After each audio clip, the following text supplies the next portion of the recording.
ಹೇಳಿದಂಗೆ ನಮ್ಮ ಉದ್ದೇಶ ಇದ್ದಿದ್ದೇನಂತಂದ್ರೆ ತಾಲೂಕಲ್ಲಿರ್ತಕ್ಕಂಥ ಹೈನುಗಾರರೆಲ್ಲರನ್ನೂ ಕೂಡ ಒಂದು ಕಡೆ ಸೇರಿಸಿ ಇವತ್ತು ಬೆಂಗಳೂರು ಬೆಳೀತಾ ಬೆಂಗಳೂರು ಗ್ರಾಮಾಂತರ ಜಿಲ್ಲೆಗೆ ಸೇರಿದಂತ ತಾಲೂಕುಗಳಾದಂತ ಹೊಸಕೋಟೆ ಆಗಿರ್ಬೋದು, ದೇವನಹಳ್ಳಿ ಆಗಿರ್ಬೋದು, ದೊಡ್ಡಬಳ್ಳಾಪುರ, ನೆಲಮಂಗಲ ಆಗಿರ್ಬೋದು, ಈ ಎಲ್ಲಾ ಭಾಗಗಳಲ್ಲಿ ಕೂಡ ನಗರ ಬೆಳೀತಾ ಇಲ್ಲಿ ಬೆಳೆ ಬೆಳೆಯಂತ ಪ್ರದೇಶ ಕೂಡ ಕಡಿಮೆ ಆಗ್ತಾ ಇದೆ. ಹೈನುಗಾರಿಕೆ ಮಾಡುವಂತವರ ಸಂಖ್ಯೆ ಕೂಡ ಕಡಿಮೆ ಆಗ್ತಾ ಇರಬೇಕಾದಂತ ಸಂದರ್ಭದಲ್ಲಿ ನಾವು ಈ ಒಂದು ಕಸುಬಿಗೆ ಪ್ರೋತ್ಸಾಹ ಕೊಡಬೇಕು ಅನ್ನೋ ನಿಟ್ಟಿನಲ್ಲಿ ಇವತ್ತು ಈ ಕಾರ್ಯಕ್ರಮನ ಆಯೋಜನೆ ಮಾಡಿ ವಿವಿಧ ಭಾಗಗಳಿಂದ ಸುಮಾರು 40ಕ್ಕೂ ಹೆಚ್ಚು ರಾಷ್ಟ್ರಗಳಲ್ಲಿ ಬಂದು ಭಾಗವಹಿಸಿ ಇವತ್ತು ಸಾಯಂಕಾಲ ಏನು ಕಡೆಗೆ ಬಹುಮಾನ ವಿತರಣೆ ಕಾರ್ಯಕ್ರಮದಲ್ಲಿ ನಾವೆಲ್ಲರೂ ಕೂಡ ಸೇರ್ಕೊಂಡಿದ್ದೀವಿ. ಹೈನುಗಾರಿಕೆಗೆ ಪ್ರೋತ್ಸಾಹ ಕೊಡೋಕ್ಕೋಸ್ಕರ ಇವತ್ತು ತಾಲೂಕಿನ ವಿವಿಧ ಭಾಗಗಳಲ್ಲಿ ಜಡಗೇನಹಳ್ಳಿ ಹೋಬಳಿಯ ಮಾಪನಹಳ್ಳಿಯಲ್ಲಾಗಿರ್ಬೋದು, ಅನಗೊಂಡಹಳ್ಳಿ ಹೋಬಳಿಯ ತತ್ನೂರಲ್ಲಾಗಿರ್ಬೋದು, ನಂದಗುಡಿ ಹೋಬಳಿಯ ನಂದಗುಡಿಯಲ್ಲಾಗಿರ್ಬೋದು, ಸೂರ್ಬೆಲೆ ಹೋಬಳಿಯಲ್ಲಿ ನಮ್ಮ ಬೆಂಡನಹಳ್ಳಿ ಗ್ರಾಮದಲ್ಲಾಗಿರ್ಬೋದು, ಈ ಎಲ್ಲಾ ಕಡೆಗಳಲ್ಲಿ ಕೂಡ ನಾವು ಹೈನುಗಾರಿಕೆ ಸ್ಪರ್ಧೆಗಳನ್ನ ಈ ತರ ಆಯೋಜನೆ ಮಾಡಿ ಒಂದು ನಿಟ್ಟಿನಲ್ಲಿ ₹5 ಪ್ರೋತ್ಸಾಹಧನವಾಗಿ ನಿರಂತರವಾಗಿ ರೈತರಿಗೆ ಕೊಟ್ಕೊಂತ ಬರ್ತಾ ಇದ್ದೀವಿ.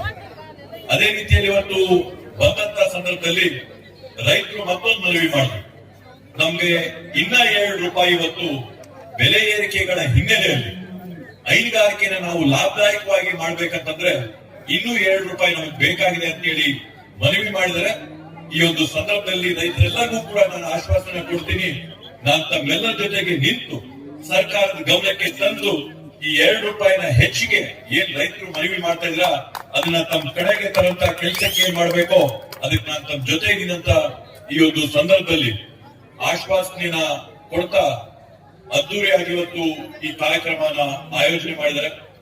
ಬೇರೆ ಬೇರೆ ಭಾಗಗಳಿಂದ ಕಲಾ ತಂಡಗಳು ಬಂದು ಇವತ್ತು ಕಲಾ ಪ್ರದರ್ಶನ ಮಾಡಿದ್ದಾರೆ. ಅದೇ ರೀತಿಯಲ್ಲಿ ಗ್ರಾಮಾಂತರ ಭಾಗದ ಒಂದು ಸೊಗಡನ್ನ ಉಳಿಸಬೇಕು ಅನ್ನೋ ಒಂದು ನಿಟ್ಟಿನಲ್ಲಿ ಇಲ್ಲಿ ನಮ್ಮ ಮುಂದೆ ಕೃಷಿ ಇಲಾಖೆ ಕಡೆಯಿಂದ ಕಣ ಮಾಡುವಂತದ್ದಾಗಿರ್ಬೋದು, ಅದೇ ರೀತಿಯಲ್ಲಿ ಶಾಲೆಗಳಿಂದ ಬೆಂಡನಹಳ್ಳಿ ಗ್ರಾಮದಿಂದ ಎಲ್ಲ ಕಡೆಯಿಂದ ಕೂಡ ಪ್ರತಿಭಾವಂತ ಮಕ್ಕಳನ್ನ ಇವತ್ತು ಇಲ್ಲಿ ಕರ್ಕೊಂಡ್ ಬಂದು ರಂಗೋಲಿ ಸ್ಪರ್ಧೆ ಮಾಡಿ, ರಂಗೋಲಿ ಸ್ಪರ್ಧೆಯಲ್ಲಿ ಕೂಡ ಗ್ರಾಮಾಂತರ ಭಾಗದ ಒಂದು ಸೊಗಡನ್ನ ಇವತ್ತು ತಂದುಕೊಟ್ಟು ಒಳ್ಳೆ ಗೋಪಾಲಣ್ಣವರು ಹೇಳಿದಾಗೆ ಹಬ್ಬದ ವಾತಾವರಣನ ಇವತ್ತು ಇಲ್ಲಿ ಸೃಷ್ಟಿ ಮಾಡಿರ್ತಕ್ಕಂಥ ಸತೀಶ್ ಅಣ್ಣವರು ಮತ್ತೆ ಸತೀಶ್ ಅಣ್ಣವರ ಎಲ್ಲಾ ಸಂಗಡಿಗರಿಗೂ ಕೂಡ ಜೋರಾದ ಚಪ್ಪಾಳೆ ಮುಖಾಂತರ ಒಂದು ಅಭಿನಂದನೆಗಳನ್ನ ಈ ಸಂದರ್ಭದಲ್ಲಿ ಸಲ್ಲಿಸಬೇಕಾಗುತ್ತೆ. ಯಾಕಂತಂದ್ರೆ ಗೋಪಾಲಣ್ಣವರು ಹೇಳಿದಂಗೆ ಯಾವುದೇ ಒಂದು ಕಾರ್ಯಕ್ರಮ ಮಾಡ್ಲಿ ಕಾಯ ವಾಚ ಮನಸ್ಸ ದುಡಿದು ಆ ಕಾರ್ಯಕ್ರಮನ ಯಶಸ್ವಿಯಾಗಿ ಮಾಡ್ತಾರೆ. ಇವತ್ತು ಕೂಡ ತಾಲೂಕಿಗೆನೆ ಒಂದು ಮಾದರಿಯಾದಂತ ಒಂದು ಕಾರ್ಯಕ್ರಮನ ಮಾಡತಕ್ಕಂಥದ್ದನ್ನ ನಾವು ನೋಡಿದೀವಿ.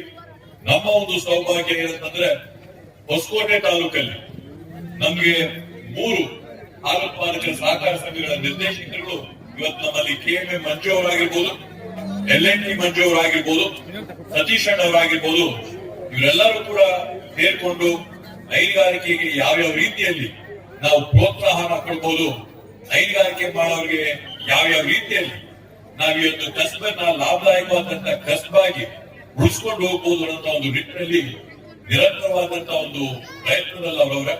ಆದ್ರಿಂದ ಅವರೆಲ್ಲರಿಗೂ ಕೂಡ ಈ ಒಂದು ಸಂದರ್ಭದಲ್ಲಿ ಶುಭಾನ ಕೋರ್ತಾ ನಮ್ಮ ವೆಟನರಿ ಡಿಪಾರ್ಟ್ಮೆಂಟ್ ಮಂಜುನಾಥ್ ಸರ್ ಅವರು ಇದ್ರು.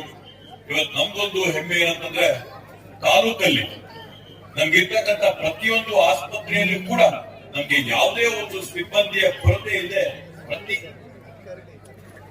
ಯಾವ ಒಂದು ಸಿಬ್ಬಂದಿಗಳು ಕೂಡ ಇದ್ದಾರೆ, ಅಧಿಕಾರಿಗಳು ಕೂಡ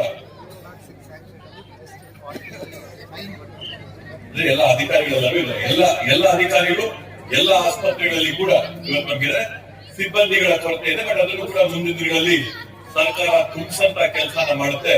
ಅಧಿಕಾರಿಗಳ ಯಾವುದೇ ಒಂದು ಕೊರತೆ ಇಲ್ಲದೆ ಇವತ್ತು ಆ ಕೊರತೆಯನ್ನು ಕೂಡ ನಮ್ಮ ಬಮೂಲ್ ವತಿಯಿಂದ ಆ ಒಂದು ಕೊರತೆನ ತುಂಬಿಸಂತ ಕೆಲಸ ಕೂಡ ಆಗ್ತಾ ಇದೆ. ಅದರಿಂದ ಉತ್ತಮವಾಗಿ ಕೆಲಸ ಮಾಡ್ಕೊಂಡು ಹೋಗ್ತಾ ಇರ್ತಕ್ಕಂಥ ಈ ಒಂದು ಸಂದರ್ಭದಲ್ಲಿ ಎಲ್ಲರಿಗೂ ಕೂಡ ಧನ್ಯವಾದಗಳನ್ನ ಸೂಚಿಸ್ತಾ ನನ್ನ ಮಾತುಗಳಿಗೆ ನಾನು ವಿರಾಮ ನೀಡುತ್ತೀನಿ.